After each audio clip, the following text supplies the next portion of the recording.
superheroesecretsoflongevity.com. We're going to do a Q&A video today, and I'm going to try a different format where I actually just post the question up from different users. And so from now on, I just would hope that you don't mind your name being put up, but if you want your name blurred out, just mention that in any future questions you leave on my channel. I get dozens upon dozens of questions every day, so I often go through long periods where I don't check any questions on my channel, and even then I can't respond to every question. So that's why I like to occasionally do Q&As, and then I also sometimes just basically tell people that you're going to have to set up a consultation if you want to get into some personal health stuff. And furthermore, I also don't generally cover very specific health topics like, how do you address this very specific health issue that I'm suffering from, because that is not the scope of what I choose to specialize in, which is more long-term sustainable health. We can always go into that kind of thing in a consultation, but yeah, that's what I generally try to focus and keep this channel topic on. You'll see the occasional video on very broad health things like maybe cancer or cavities, but we're not going to be doing things like this specific type of bacterial infection in your skin or something. Just throwing out example. But anyways, I'll throw the question up on the screen here.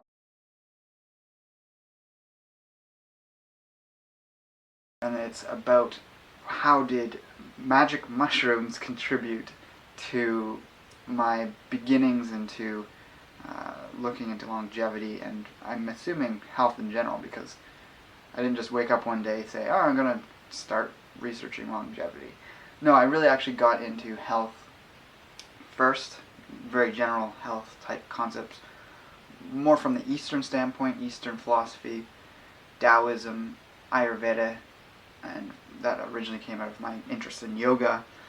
And from there I got into the idea that all this focus on having this thing be healthy and that thing be healthy is all sort of lowered down on what the end goal is, which is long sustainable health for as long as possible, which allows you to be present on the planet doing what it is you love for as long as possible. So you kind of got a sense there how I was giving you a backstory on how I got to the idea of longevity. So magic mushrooms themselves didn't directly make me wake up one day going, oh, I'm interested in longevity. It was a process that for me started in my early teens. Of course, I don't recommend the use of illicit substances. I am all for taking it upon yourself and taking responsibility for yourself on what it is you choose to do for your own body. It's voluntary. No one, no state, no person should have any say in what you do to yourself.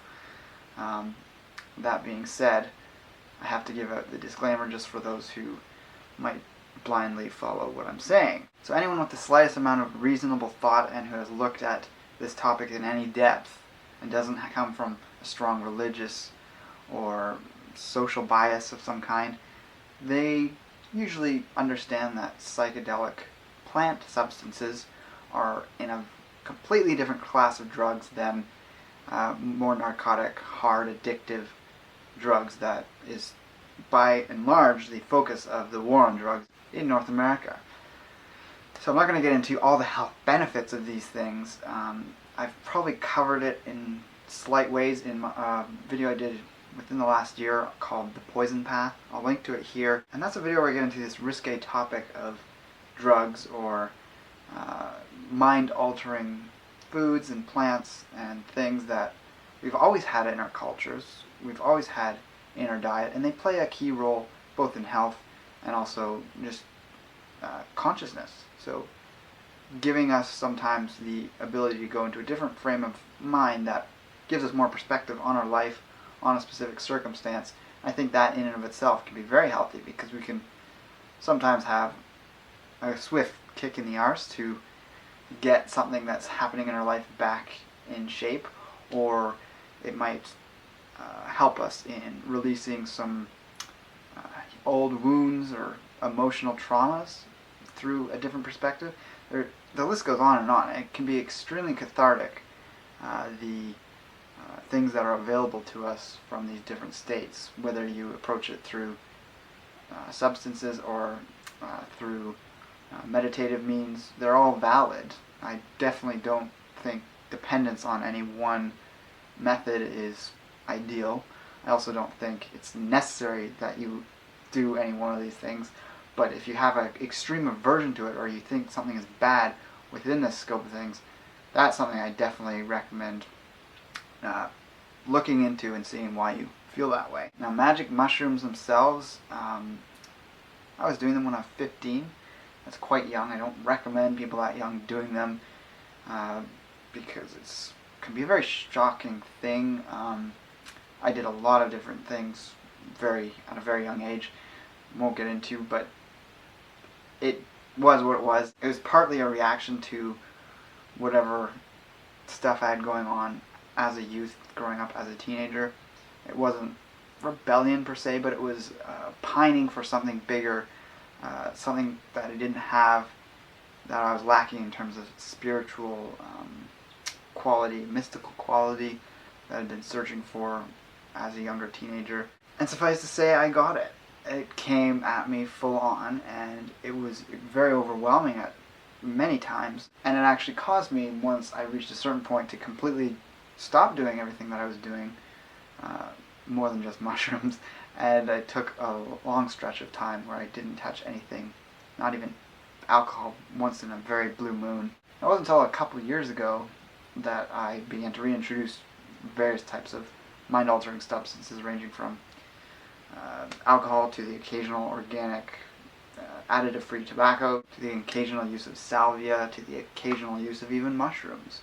And these things all have very valuable things that they offer to me in my life. And I feel like I'm kind of avoiding the actual direct question there. How did they contribute to wanting to learn about longevity? Okay, well, let's backtrack yet once again.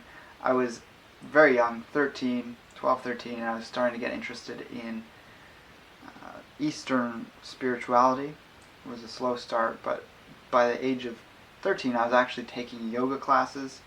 I was starting to read about and dabble in meditation, really just basic chakra meditation, and very quickly I started coming across ideas on shamanism and how these traditions were likely the wellspring of a lot of Eastern spiritual practices. Not that I was doing shamanic practices per se, but I was very interested in the plants that were used by the shamans.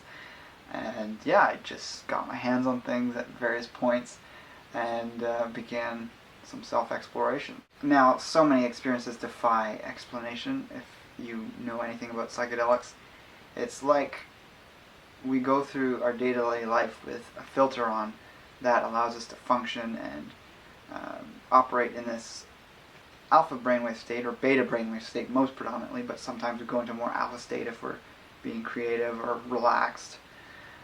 And as someone who was more creative, especially as a teen, I'd say I was more creative as a teen, as I was constantly just doing art and music. I was really searching for that even more slowed down brainwave cycles, and I sought that through the use of these things, and the access of those deeper places is like removing these filters, whether it's the ego, the sense of self. And you see this completely different perspective on the world, on yourself, on the environment, on your surroundings, and it in some ways enhances the fragility of it all. You see and feel every minute detail of your body. It enhances perception to detail. And for me, it was, like I said, very spiritual. It gave me a feeling of an identity and a connection to something timeless. I definitely had no conclusions going into that about religion. I was brought up essentially with no religion. I had gone on with my family to a Unitarian church on occasion. But yeah, I had this gap in my conclusion about my surroundings, and not to say mushrooms gave me a conclusion per se, but they gave me symbology and a feeling within my body of what these altered states, mystical states, spiritual states were about. And over time I was actually able to transfer and recreate those to some degree in different ways. It's not like you're making a carbon copy of some psychedelic experience and creating it through meditation. But that gave me an idea of what was possible with the mind, and some of the amazing feelings and expansive feelings, and being able to integrate that when I did, start to push psychedelics away and take a break from them.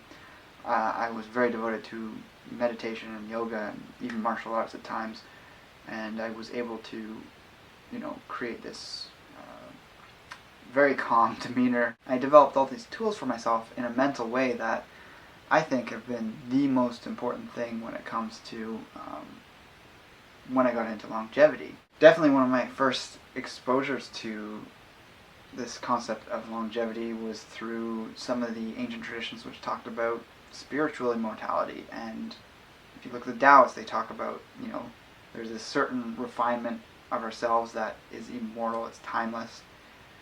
It can obviously go through changes. I'm not trying to make conclusions about these things. These are very abstract concepts. And I'm if you haven't noticed, I'm definitely someone that doesn't like to define things that can't be proven. So I'm not trying to claim that any of this stuff exists, but these are concepts that we might have as a conclusion based on our experiences in life. And so there's a very common strain of this idea of the immortal spirit in so many spiritual traditions. And the idea of the ancient Taoists and the ancient yogis was that the more we got into contact and sort of grounded that within our body, not only the better our health would be, but the longer our lifespan would be, and the closer we are to refining that into a solid form. And there's this mythical idea of physical immortality, which, whether it was going to ever come about through spiritual practice means or what we see a lot nowadays is perhaps more scientific possibilities with that. But there's also the dark side of that, with all the problems we see on the planet being so ravaging to our health, whether it's the air and water quality and land quality and pollution, to the things that other people try to make us participate in, and the stresses we face. So I hope that gives you kind of the answer to that question. It's a very abstract, roundabout way I kind of went on to explain it, but that is definitely the foundations of where I got into health and then got into the greater topic. It was all founded on these Eastern concepts, and that propelled me into sort of mind expanding or consciousness altering substances, and that then returned me to exploring meditative arts and things like that. And like I said, I still occasionally look into what these things have to offer, and they teach great lessons, and